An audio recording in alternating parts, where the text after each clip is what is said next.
So, very briefly, just to provide a bit of context, this is about an assessment that we have prepared for a course on law and technology, which obviously it's very appropriate for given the substance of the talk. And it's a subject that we have co-designed between Professor Kimberly Weatherall at the University of Sydney with myself. She's the coordinator, and I'm lecturer about 50% of the content. And I suppose that the main reason for this is that in this subject we have seen an increasing interest. And the image that you can see here is when we ask Bing and Copilot, so kind of cutting edge generative AI, in this case I did it in Spanish, to create an image of a law and technology with a joke. And we got a parrot there, and we were all thinking that we're all about stochastic parrots. And then when we asked generative AI to explain the joke, in the end, that was the interesting bit because pretty much did not get it at all, and the parrots disappear and all of that. So that's how we kind of start the class. But probably the interesting thing about it is who are the people in that class? Because we obviously are addressing a type of assessment to people in the later years of their degree, LLBs and JDs, mainly domestic students or international students that have started with the LLB and the JD and they are at the final stages. So we have barely no LLMs in the class, which are doing who are doing a separate subject. The purpose of the whole exercise is building towards a long essay, which is 50% of the mark, and there are other 3 assessments. This is one of the 3. And we started in 2024 because in 2023 we were exploring it and it was not working great what we tried. So we have 2 weekly classes and 2 hours each, and we have that over 10 weeks. So in the first class, we asked them what they are interested in, and it's very interesting to see the word clouds over the years, because obviously artificial intelligence became a main concern. And you can see it there in the middle in the word cloud, but everything else around it, it also has some connection of some degree to artificial intelligence. So in that sense, when we do this early assessment, we know that people are interested in knowing about artificial intelligence, and we know that it's something that they want to be assessed on as well. So we have, let's put it that way, we have a very interested audience. So selling our product is quite easy about the early assessment. So, as you probably all know, there is a mandate for early assessments, mainly on core courses, to identify students at risk of not completing the course. Sorry. In our case, it was not applicable to law and tech as an elective course at a later year, but we decided to start exploring it in that sense. We also thought that it was important to assess the initial readings that they were doing. So we used this early assessment to connect it to the first part, to the first block, which we'll see in a moment what that meant. As I noted, there was an interest of students in generative AI, but the most important thing that we wanted to do was get the state-of-the-art generative AI, and that's how we designed the assessment, and teach the students what generative AI can do and what cannot do. At the same time, because of the type of assessment that we did, we could check for writing skills about clarity, conciseness, and topic selection. And the most difficult thing to explain to students in our experience in this context is what we mean with critical engagement. And it's not because they don't get the meaning of what we're saying, it's because in the end, they always end up repeating a lot or regurgitating a lot of content without critically engaging it. So, which was excellent because, as we say, generative AI in our view is an stochastic parrot. It's going to repeat kind of things that are kind of the platitudes, the things that everybody knows, and it's not going to kind of have that insight, the critical engagement that we are talking about.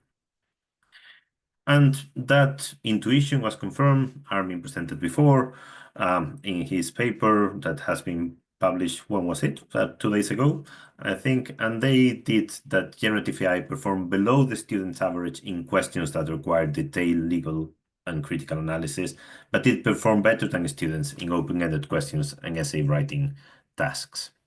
So we even had, like through Armin's paper, some degree of confirmation of our intuition. So it was very practical for us to use it for the assessment. So What did we assess? We assessed the first 4 classes, which are 2 hours of content for each class, so 8 hours.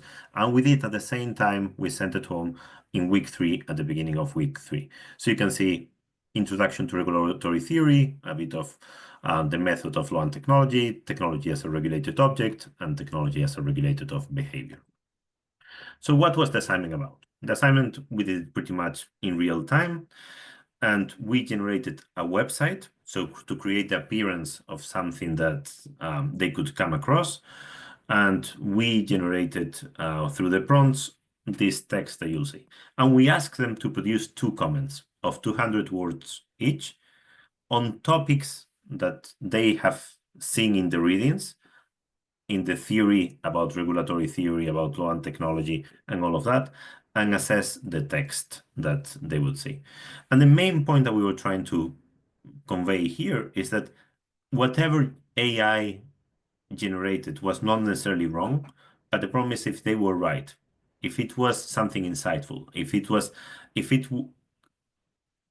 was speaking to the substance, to the content of the subject, and if it did something that it was what we would expect from a student. This is just to give you an idea. This is the way the website look, and like a very Copilot style, like ChatGPT style of the dots, that kind of thing. So how do we mark this? And this is the interesting thing about it as well. It was very easy to mark because what we did was after marking 10 exams, we saw that there was like a common pattern. So we could create bands quite easily. And because this was only 10% of the mark, we could do 0, 1, 2, 3, 5 for each question. And we can provide clear examples of errors and good answers. First, we release the marks. So people could see the mark of like 3 weeks into their term. Then we released the rubric, like very detailed one.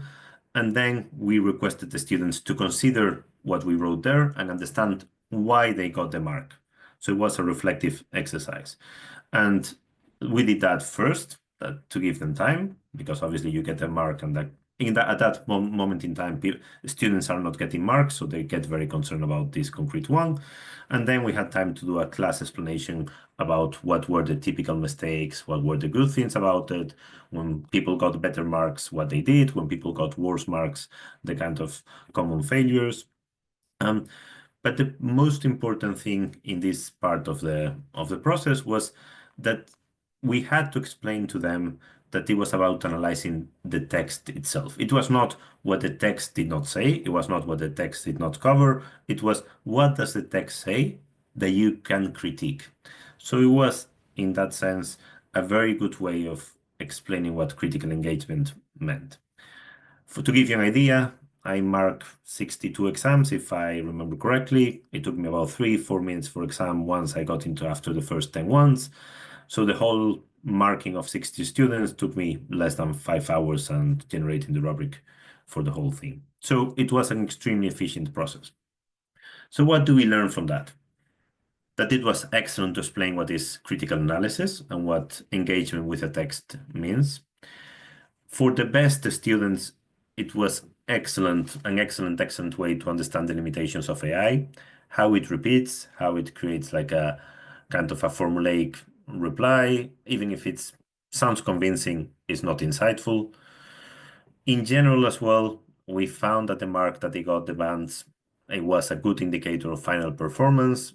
And in that sense, it was a bit sad as well to see that people did not improve much between the first exercise and the last essay. It was a very fast and easy assessment to create, because in the end, like a few prompts and using Copilot to generate the web page took probably altogether 20 minutes. And it was not great, and it was quite challenging to explain how the assessment related to the text. So people were saying, well, I discussed this topic, which was not there or was collaterally there, and I did in 200 words, I did a great job at explaining this topic, which was there in the text.